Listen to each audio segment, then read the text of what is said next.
No debat. Pasti kalian familiar dengan sebuah diksi yang nyebutin, "Alah, anak muda, bisa apaan sih?" Gue rasa nih, diksi itu udah jadi dogma bahwasannya masyarakat kita itu secara pragmatis acap kali nganggep remeh dan kurang memperhitungkan sosok anak muda kayak kita. Karena dianggapnya tuh kayak masih minim pengalaman, masih miskin literasi. Udahlah, anak muda kemarin sore mah belajar aja gitu. Bukan tanpa alasan stigma kayak gitu tuh berkembang di masyarakat kita. Kita nih, yang notabene cuman kalah masalah kuantifikasi angka, udah sering banget dipandang sebelah mata, baik itu di sebuah organisasi lah, birokrasi, ataupun di kehidupan sosial lainnya. Kayak keharusannya tuh orang tua tuh harus yang paling tinggi gitu, dan ngisi jabatan-jabatan tertinggi, sedangkan yang muda cuman dikasih peran sedikit, atau bahkan cuman sebatas pelengkap aja. Ya kan, kayak ya nggak bisa jadi decision maker. Ibaratnya kita tuh cuma dianggap permahan rengginang, setuju? Namun kenyataannya ya nggak kayak gitu. Peran pemuda juga banyak kok yang vital dan justru jadi sosok yang bisa diteladanin. Saking banyaknya, sampai Google sendiri juga ngejawab sekitar 4.110.000 artikel pertanyaan kita di keyword ketika kita ketik nih pemuda yang ngubah dunia cuman dalam waktu 0,38 detik aja. Banyak ya? Ya, sebanyak ide-ide yang ada di isi kepalanya, sebesar semangat energi yang dia milikin, dan segila terobosan-terobosan out of the box-nya. Pemuda dengan kegigihannya, nyalinya, dan ambisinya ternyata juga bisa berbuat banyak. Apalagi di tahun-tahun belakangan ini, udah banyak banget anak muda yang mulai speak up dan show on di berbagai bidang. Bahkan banyak tren perusahaan-perusahaan yang lebih mempekerjakan pemuda-pemuda di perusahaan mereka. Di dunia olahraga aja nih, misalnya nih, kita punya Kylian Mbappe, pemuda Prancis yang baru genap 20 tahun udah jadi juara dunia. Ada lagi Khairul Saleh, sosok pemuda di balik kemerdekaan Republik Indonesia. Emmanuel Macron, presiden termuda di dunia. Sampai kepada sosok Jaya Negara aja yang udah zaman dulu, pemuda itu udah bisa ngebawa perubahan di kerajaan Majapahit. So, salah satu pemuda yang memorable banget dan super patut banget kalian lihat dan contoh ya, itu adalah sosok Muhammad Al-Fatih. Gue rasa dengan mengesampingkan sentimental agama juga, orang-orang tuh udah sedikit setuju dengan pernyataan bahwa ya Muhammad Al-Fatih itu memang pemuda terbaik sepanjang sejarah di bumi. Berlebihan gak sih? Gue rasa enggak kalau kalian tahu konteksnya.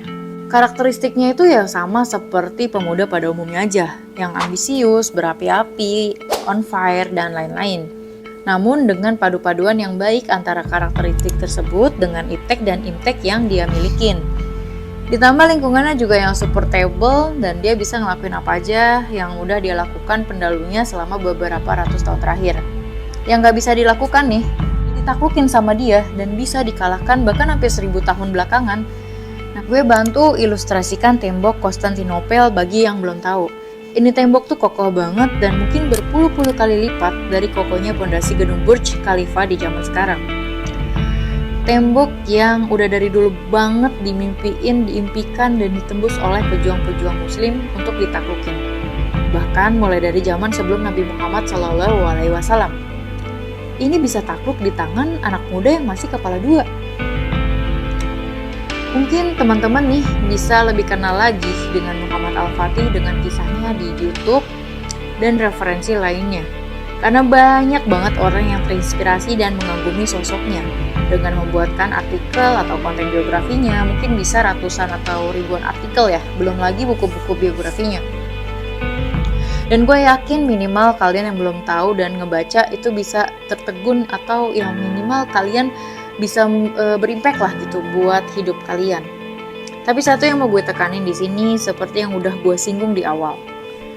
Padu-paduan yang baik antara iptek dan imtek, lingkungan yang disalurkan menggunakan ambisi yang bagus dan tekad dan energi khasnya anak muda, gue yakin deh kita tuh bisa naklukin apa yang kita mau. Lah, gak apple to apple dong gue, masa dibandingin sama Khalifa sih gitu ya? Bro, jadi gini, Khalil Gibran aja pernah berkata, bermimpilah setinggi-tinggi langit. Jadi kalau misalkan lo gagal, setidaknya lo jatuh bersama bintang-bintang.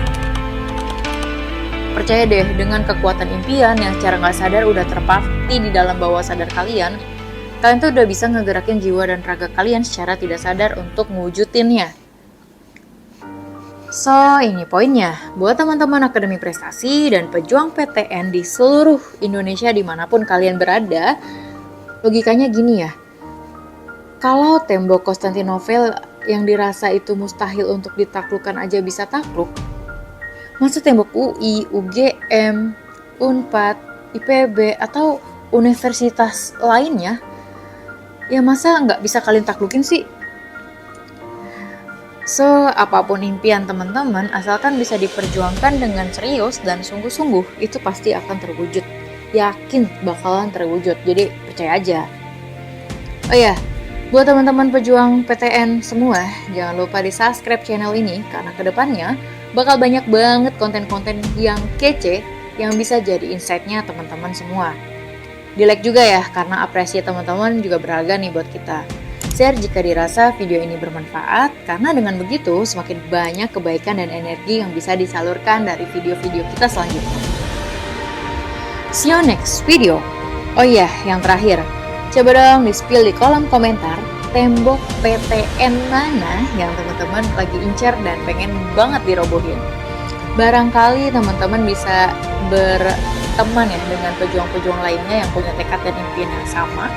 Atau barangkali teman-teman bisa menginspirasi orang-orang yang ngebacain komentarnya teman-teman. Yang lebih dulu melakukan tembok-tembok PTN, so komen di bawah kolom komentar. Jangan lupa share pengalaman, tips, dan triknya ya kepada teman-teman yang belum bisa menaklukkannya. Sehingga kalian juga bisa mendatangkan kebaikan buat semuanya. See you in next video.